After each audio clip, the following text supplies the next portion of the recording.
see this game. Hello guys, and welcome back to the Escape Gaming Masters Round 2 now. Upper bracket between TheViper and Slam. Joining me today, or now, is Resonance22. Yes, hello everybody. It's an honor to be here today. I'll be casting with ZeroEmpires for the Escape Gaming Masters Tournament number 1, and there will be a second one actually coming later in February, so make sure to keep your eyes peeled for that. In this tournament, the top Age of Empires 2 experts will be playing from a pool of 10 civilizations selected from the 3 new expansions on Steam. And my first game of the day is going to be TheViper versus Slam on the map Hideout. Yeah, we've got down to the south, TheViper in the blue. He's taken the Ethiopians here. And across the wood line, this very... Well, it looks thick now, but it's going to be a very thin wood line as this game goes on. We have Slam playing in the red as the Vietnamese, and I know you're recording this for YouTube because of that intro. That was very good. Thank you. I always try to provide a little bit of extra context for people, especially for anyone who's just tuning into the live stream now. So basically, this is something that I mentioned before the game starts, but Hideout is a somewhat reasonably aggressive map because you only have palisade walls at the start to protect yourself. And like Zach just mentioned, this wood line right here is quite a precarious situation as players will be able to tread each other on the other side of that, threaten to cut through that, and we see the lumber camps going down right next to each other. Yeah, exactly. So these guys, right from minute 2, are going to be cutting towards each other slowly but surely. And you can bet by the time they reach the Imperial Age, if the game goes that long, that they will be very close together. We could see some towers in here. We could see trebs, like you said, or... Since we're playing on the expansions, we could see onagers cutting through because you don't need the siege onager to do that. Now, there is obviously another wood line to the right because it kind of, it's like a big T shape. You can cut over on this right side, but yeah, for now, both players cutting towards each other. So the Civs, Ethiopians, and Vietnamese, what do you kind of think we're going to see from the Viper here as the Ethiopians? Well, the Ethiopians, I think, are a civilization where players put a rather unfair emphasis on the Shoto warrior unique unit. I think that one of the main defining strengths of the Ethiopians is actually their archers fire plus 15% faster bonus. So I think that seeing some sort of crossbowman aggression is potentially a possibility. I don't really expect to see Shoto warriors here, mostly because the Vietnamese are such a strong archer civ as well that I feel like the Shoto warriors don't really serve that much of a purpose, but they could come into play anyway. Now, we did see a matchup earlier on Arena that was Vietnamese versus Ethiopians, actually. And we did see the Ethiopian player making quite a bit of siege. I think it was even Slam actually playing. Oh, yeah. So the shoe was on the other foot. Slam was actually playing as the Ethiopians. And that was against Tim. He actually knocked Tim down to the lower bracket, playing as the Ethiopians there.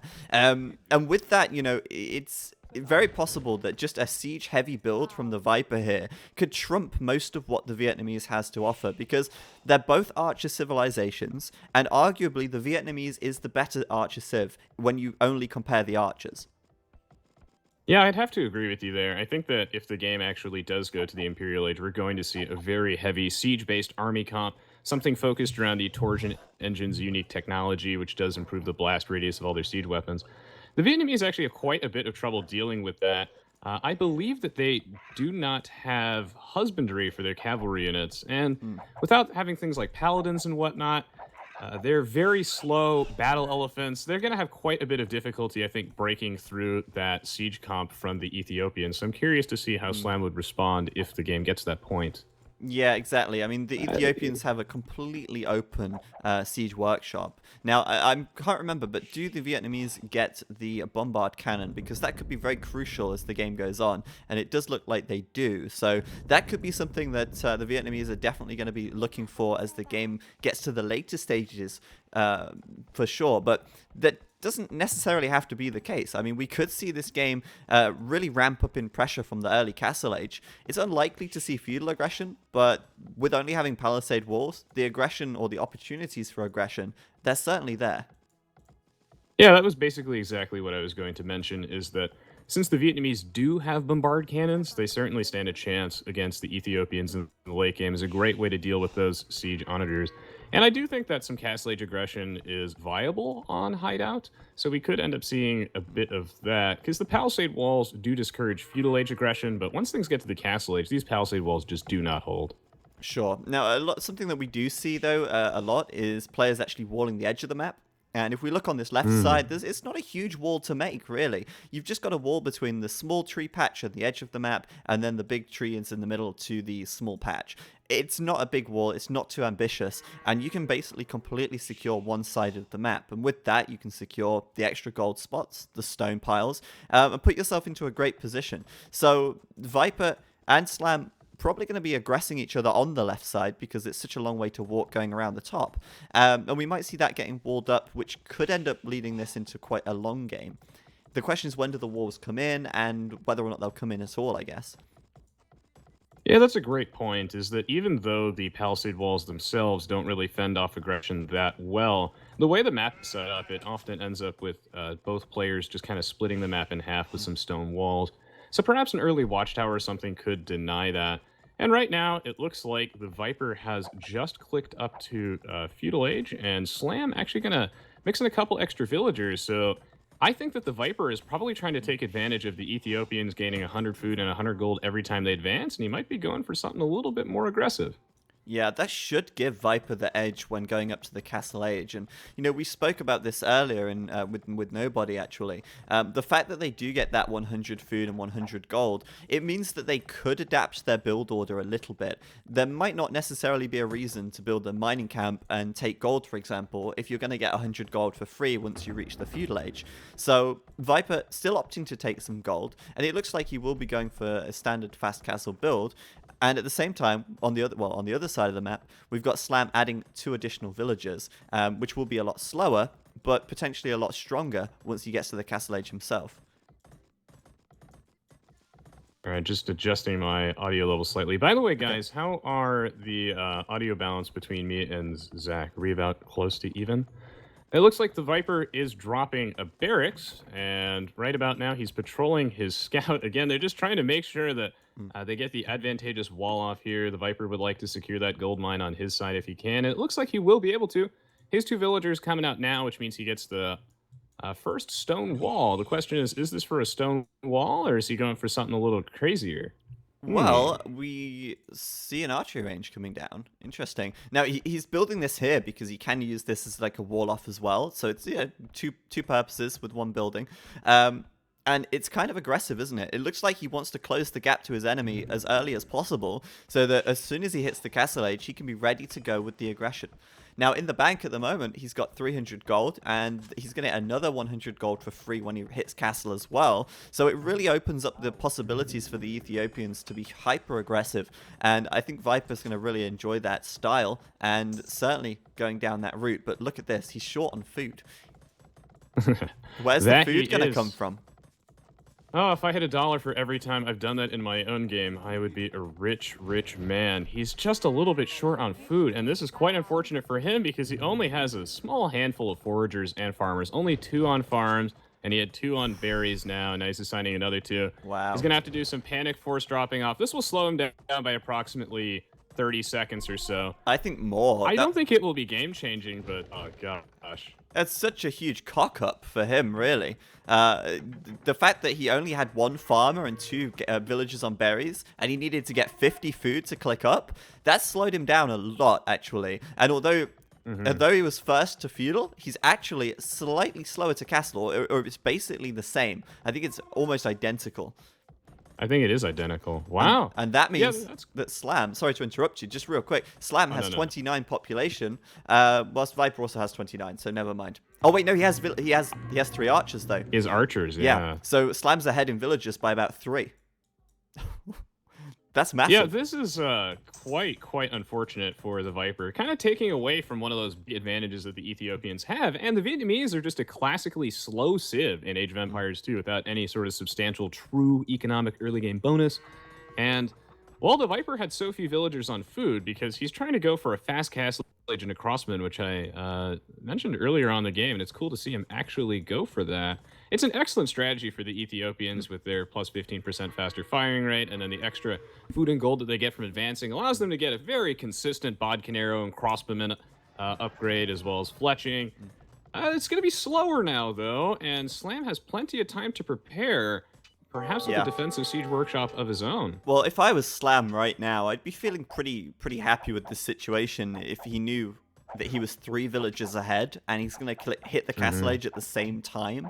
That's a great advantage to have. Those 3 villagers working throughout the whole upgrade time to castle, giving Slam a really nice extra bank of resources. However, like you said, Viper is being very aggressive, and the Vietnamese are a very slow civ. So, although he's going to hit castle now, Viper's already here with quite a scary-looking army, breaking through this palisade wall, forcing Slam to quick wall and play a little more defensively. But look at this, Slam with a castle straight away, going straight into the Rattan archers, which are, of course, going to be fantastic at dealing with these archers and these soon-to-be crossbows from the Viper.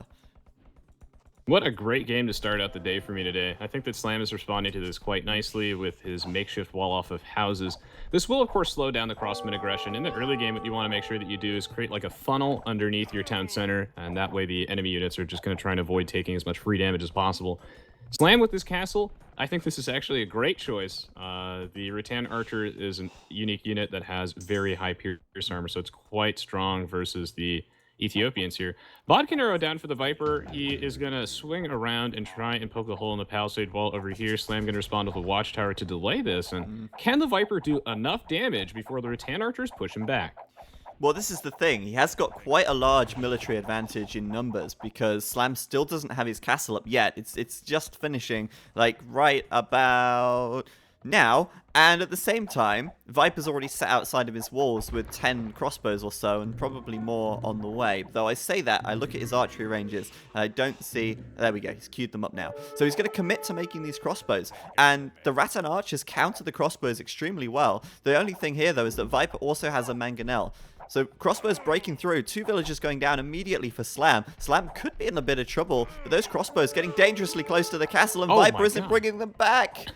No.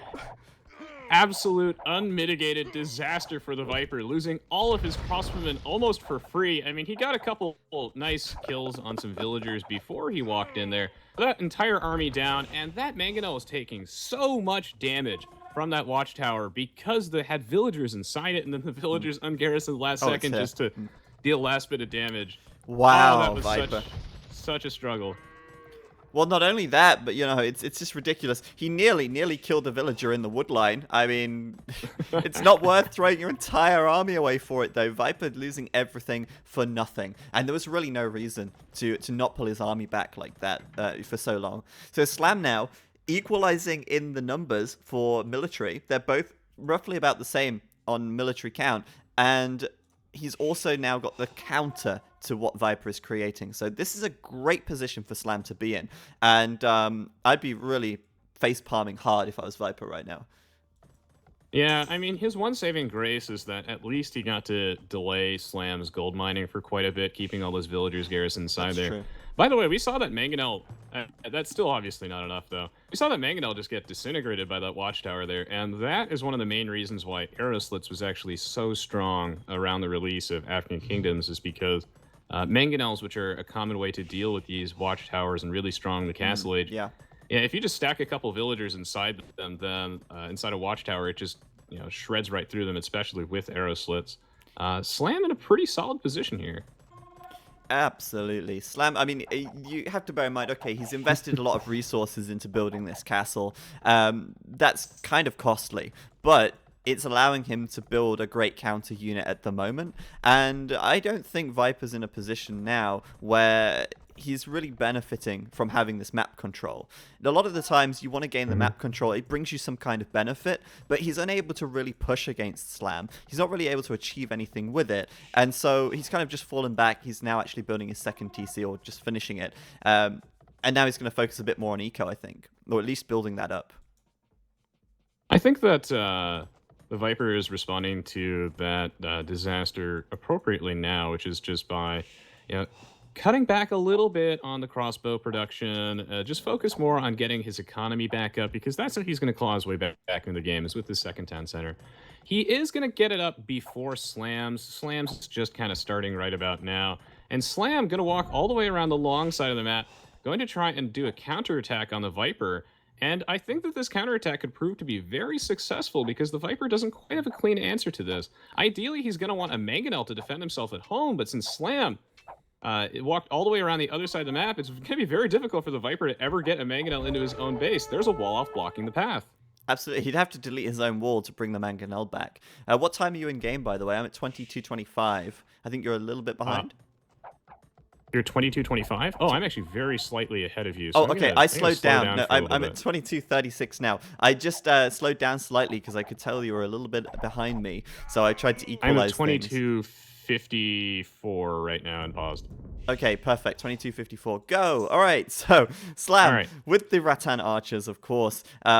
Looking very good here, and upgrades are looking good as well. He's got 2 attack, 2 range from the Bodkin arrow, and the +1 defense. So that's a small upgrade advantage as well. He's going to be able to tank a lot of crossbow fire.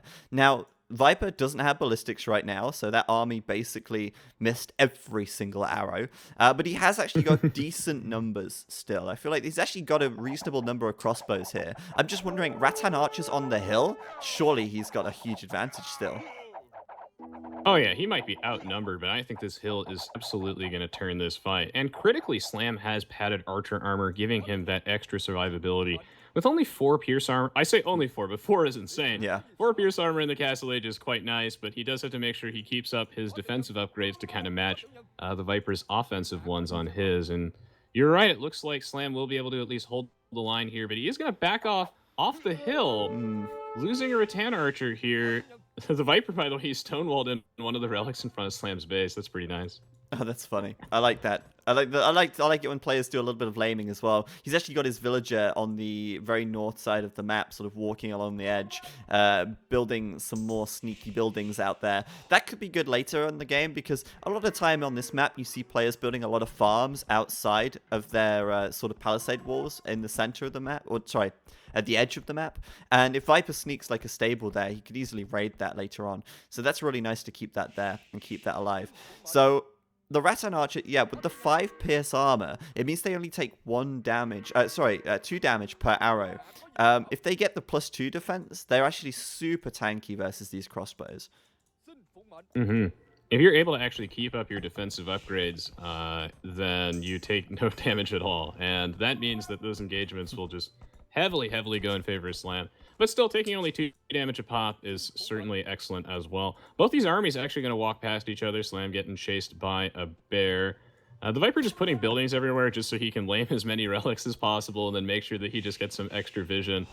Wow, both these armies juking each other. I can't help but feel, though, that Slam is in a little bit better position having his Rattan Archers over here and avoiding this fight, because I don't know what the Viper is necessarily going to harass with that army. Oh, yeah, a little bit at the bottom here. I mean, Slam's obviously going to be able to take that if Viper sticks around to fight it.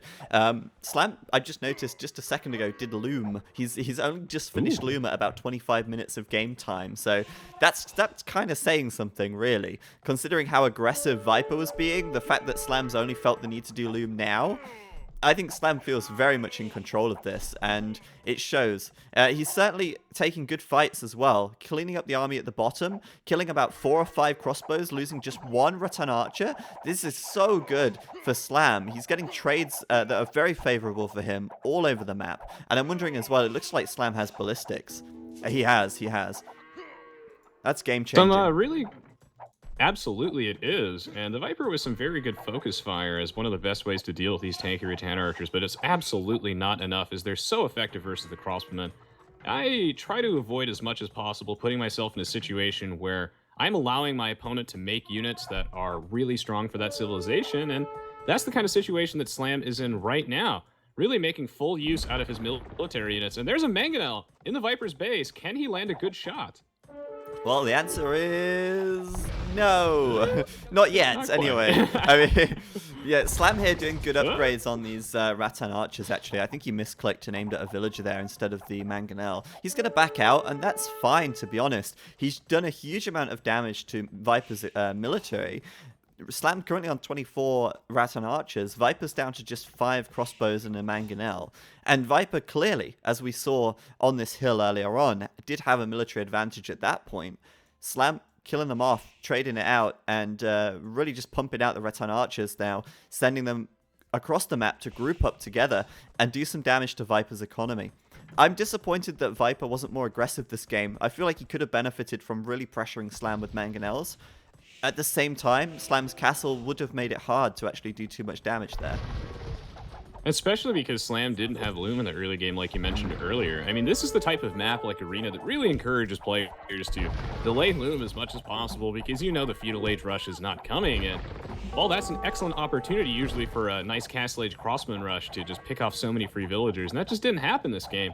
Slam in such a commanding position, I can't help but feel like he's really just playing this immaculately. Like when those two armies just juked each other, that allowed Slam to get so many favorable engagements. And poor TheViper had to build another siege workshop in his own base because his forward one, he just can't really use it for anything right now. And it's just little things like that that really add up. Yeah, exactly. I completely agree. And Slam's microing his army fantastically well. I did a little instant replay of him taking down that mangonel there. And now he's inside of Viper's economy, killing villagers all over the place. And like you said, he'd had to build that second siege workshop as well. So it's kind of like wasted resources. There's not really many reasons to have to build a second siege workshop in the early Castle Age. But Slam now denying all of this wood, really disrupting Viper's economy, and there's no chance that Viper is ahead in villagers now. Slam is just really coming in from all sides and doing some great raiding. Yeah, Viper's been really trying to get his economy going, and I think that was definitely the right decision, but he just cannot keep up with his military. The only thing that he has left going for him is that he does have a castle of his own, but really this isn't going to accomplish too much. It protects a bunch of his farmers and his gold miners, and the Viper kind of shifting his economy outside of his own base. I don't think Slam is aware of this castle or that all this eco is over there. So he's just trying to really sneakily, cleverly gather some resources outside of his own base. But what exactly is he waiting for? He's got this market. He's got another mangonel coming. The mangonel is the go-to comeback unit in a situation like this. If he can get a good shot, maybe the Viper stands a chance. Yeah, I mean, it can completely turn a game around, but Slam's playing well because he's splitting his army up. He's not allowing it to just be clumped together. He's using the wide stance so that they're not grouped really closely, just asking to be killed off by a mangonel. I do like Viper's castle on the left side. It does protect his gold. It does allow him to farm safely. And so he's certainly not out of this game at this stage. But look at these mangonels. They're going down so quickly here. And these Rattan archers, just so much survivability. When they've got 6 pierce armor, they can even tank the TCs, but the big mangonel shot coming in, that was nice. That's what Viper needs, but it's still not enough. He needs more of that, more of the same. Yeah, Slam with happy feet all game finally gets caught out by one of these mangonel shots. And another thing that I think makes the Rattan Archer so strong as a unit in a situation like this is that the Rattan Archer has 6 base attack, and since mangonels can't get their defense upgraded, they actually take 2 damage from these Rattan Archers, which is really the breaking point here. Whereas crossbowmen have a lot more trouble actually dealing with the Castle Age mangonel. Yeah, the absolutely. Viper holding the line, solid castle too. Well, the castle at least will secure his wood line. And there's also another good reason to have a castle there, because we spoke about it right at the start of the game. But the fact that these wood lines are getting closer and closer together as the game goes by. Slam slowly but surely chopping in, Viper very heavily chopping in towards Slam's side of the map. And that could also be an opportunity to really turn the course of the game. But Viper, he still has enough stone for another castle. And I feel like he's really placing the emphasis in maybe not the wrong places, but certainly not in the places that's going to win him the game, which is taking so much stone, building so many defensive buildings, and just handing it to Slam at the moment. Yeah, Slam with a huge aggressive movement on the top side of the map. Also dropping his own forward house, so both players mirroring each other, each with a house on each other's side of the map. The Viper with really nice mangonel defense here, but it looks like once again Slam kind of going to get away scot-free with all of this sick formation abuse. Getting his military units to split up, he will escape from this engagement. Honestly, Slam's micro has been so impressive, both in Battle for Angkor and in the Escape Game Masters today as well. He's always on point with his micro. Great micro out against the mangonels, and now coming in with a castle on the hill. Let's not forget as well, Slam's on the way to the Imperial Age right now. Viper, he's about to click up, but Slam's certainly going to be a lot faster there. I think Viper even had to abuse his market a little bit in order to click up to the next age. He must have sold some resources or something. He's also building a 3rd castle, so with this many castles, it would be nice to be able to use them for another purpose than just static defense, right? But I don't think the show tells are going to make any sense here at all. Yeah, unless we start seeing some different units from Slam, but I guess they can kind of be used because of Royal Heirs, where they just spawn nearly instantly. I still don't think so. The Viper gonna mix in some elite skirms with his army. He's defending himself quite nicely, but Slam has so much map control. This forward castle is also going to deny a gold mine from the Viper. And even though the Viper is holding on, he's going to need something to claw his way back in the game. But the game is not necessarily over, and the reason I say this is because the Viper is at least able to get to the Imperial Age. If he wasn't, then there's absolutely nothing he can do. That's true, and he's going to have the advantage in castles, so in theory, he should be able to trap this castle down from Slam, as Slam hits the Imperial Age right now. But I find this quite funny. Slam's had his relics walled up on his side of the map, so he's built a monastery on Viper's side, and he's going to go and take those ones instead. Just quite amusing. Oh my god. But I mean, yeah, that's one way to secure that golden comp. exactly. And Viper now losing access to the gold on the front. Even these villagers gathering the gold here are in a bit of a dangerous position. I think they are in range of the castle. Yeah, there you go. Castle going to be attacking that as well. And so Viper now really being starved of resources. All the farms on the left side going idle because of the raiding. Slam in full control. The Viper, I mean, the game's not over, but it's as close to over as it gets without being over, as the Viper not quite up to the Imperial Age, and when your opponent gets the Imperial Age before you, it's Trebin time. Exactly. He's going to have to waste so much stone repairing this, and I wonder if the Viper is like his only hope. The one thing that he thinks he can do to win this game is maybe chop through that wood line and get into Slam's base and just kill his eco. I think that's what he's stalling for, and that's maybe the only thing that could possibly get him back in this. But he has to keep these castles alive. It looks so grim for Viper right now. There's just so many idle villagers. There's just so much pressure. He's losing this castle over here.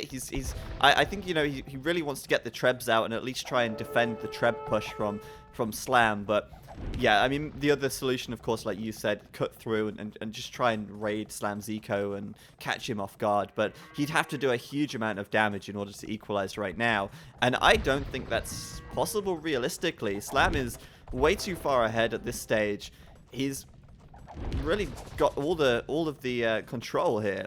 And I think it's up to Slam to make the mistake right now. Yeah, the Viper with his back up against the wall, his population's so low, a solid 150 for Slam and only 90 for the Viper. He's just kind of stagnated, unable to get that population count further up. He will lose one of his castles. He at least has his own Trebs for a counter Treb war. Oh, the Viper has chemistry coming down. None of this, I think, is going to be enough to turn this game. And here comes the Onager. Yeah, I mean, Onager is the big one, and I think he did chemistry for the Bombard Cannon, as you can see, that's coming out now. Yep. So, okay, he's finally doing what the Ethiopians can do really well, and that is the siege. So, yeah, probably stalling out for that. It's still questionable. I mean, he's lost his castle here. And, okay, yeah, the Onagers are going to be great at dealing with the Rattan Archers, but that's just one unit in Slam's arsenal, and Slam so far has really just been doing a one-unit army composition. He could easily switch, and there you go. Stable's coming down right behind this castle here. He knows what he needs. He just needs a bit of cavalry, and he can break this line of siege. It's going to be no problem. I think it's worth noting that the Viper didn't really make knights earlier on in the game because Ethiopian knights, I mean, while their Knight Rush can be very strong because the extra 150 food and 150 gold, their knights are crap. Yeah. The Ethiopians have a very, very bad stable with no bloodlines. And I don't think they get plate barding armor either. I'm curious to see what we're going to see from Slam's stables. It looks like he's going for knights, so yeah. no battle elephants right now. But I think that's totally fine. Yeah, the knights will be more than sufficient. There's literally no reason to make battle elephants here because you need fast-paced units. Like, running at siege with battle elephants, okay, they might close the gap eventually, but knights should be the preferable option, and they are upgraded to cavalier now as well. Obviously, they don't have the paladin upgrade, but cavalier is more than good enough with bloodlines as well. Now, like you said, Viper could make knights, he could have made knights, but yeah, they don't get bloodlines, the Ethiopians. They don't have the final defense upgrade either, I don't think. So yeah, it's just bad news if you go for knights. It's not a long-term solution. Slam right Especially now. because Rattan archers have such a respectable attack stat. Oh, absolutely. The extra attack that they get is like you said, it's great for dealing with the mangonels, but it's also really potent against knights, especially if they can back themselves into a corner. But here come the Cavalier from Slam. Let's see if he can just end this. I mean, Viper's got nothing to protect his siege. Normally, in a normal situation, you have a wall of Haubs or just something. Viper's going to see this with coming. just a really... Oh, he's going to call GG. I was going to say, with a really well-crafted defense. But the thing is that in Age of Empires 2, or really in any game, you want to be playing to win, not playing to not lose. And here the Viper didn't really have much of a winning play, maybe beyond somehow cutting into Slam's base, but he hasn't had an opportunity to do that because he had to defend. The siege units were being so effective at keeping him in the game until, of course, Slam made that critical transition into Cavaliers, which ended up winning in the game. So, GG, well played. That was literally the game-winning move right there from Slam, just the addition of those Cavalier, because, like I say, there's no defense from that, from Viper there, and he did do a great job defending to a point. I feel like his defense could have been better. Let's be honest, on the left side, this castle was a great idea, but it really didn't protect his farms and his gold, because Slam raiding with the Rattan archers did a huge amount there, and also with the castle on this left side as well, he was able to deny the gold. So Viper not only just getting countered hard in the late game, but also being starved of resources. He had no access to gold, and you can't go into the post-Imperial Age with no gold income. It's not doable. Yeah, he made that market, which helped him stay in the game, but it just wasn't enough. You really need to secure those gold mines, like you said. And Slam, as we can tell from looking at the achievements, he had a nice solid 33 villager lead, 95 extra relic gold. Game-changing Slam relics. was ahead for a good game-changing relic. Slam was ahead for a really big chunk of the game, and it all kind of boils down to a couple unfortunate engagements for the Viper that just really snowballed it out of control. Yeah, I mean, it was pretty close up to the Castle Age. I think, Viper did make that crucial mistake in the Castle Age, or the Feudal Age as well, by having a slower castle time. If you have a look, he was ahead by nearly a minute going up to Feudal, but then he was only ahead by 2 seconds going to Castle. In the meantime, Slam was up by 3 villages during this period. So Slam had a really respectable economy going into the Castle Age, and that allowed him to get that castle up very quickly without really sacrificing anything else. He was able to achieve that castle and start pumping the Rattan archers. And this is the first time we've seen the Vietnamese actually being used in this way, really, and being used successfully with the Rattan archers. Because we saw this very matchup earlier on, Ethiopians versus the Vietnamese on Arena, and it was the other way around completely. The Ethiopians dominated it. Yeah, and I think that goes to show that this matchup is actually a lot closer than it seems, that both Civs really did have tools to deal with each other. Slam just had a really, really well-crafted game. Yeah, absolutely agree. It was a really entertaining game as well, and you don't see Viper lose very often, but remember Battle for Angkor, he did get knocked down to the lower bracket, and Viper will be knocked down to the lower bracket once again. Slam will progress, Viper will have to fight his way out of the bottom. So we're going to throw it over to Nilpford now, and he's going to do our analysis. Interesting game indeed. So, the Viper now dropping down to the loser bracket, the winner of Rise of Rajas. Something not a lot of people would have expected. Great performance here by Slam. But, as I said before, Vietnamese aren't my real favorite unit in late Imperial Age. So, why did the Viper go for an early rush? I'm not really sure. Let's see how he tried to do it. First, he was trying to go with some expos, trying to find a hole, and was trying to find some early damage against the not yet set up castle. And I think he should have went for it here. He decides to go back. He saw how many villagers are in GC. Maybe use a scout to get some shots. And now he decides to go for it. Look at the Mangonel and the expos. He knows that the castle is up. Nice quick wall here by... how is it called? Slam here. And yeah, unfortunate how that went for the Viper. And now let's take a look at how poorly all the expos of the Viper are performing against Rattan archers. That's basically the only fight that Viper ever took, and you can see the reason why. Aye, aye, aye. So then he decided to go for mangonels only, and let's take a look how that went. The slam is going in, and he's just doing an incredible job of dodging every shot here. And yeah, I'm just a huge fan how he's doing that. Look how he's dodging that shot as well. And now killing the mangonel. Sweet, sweet stuff.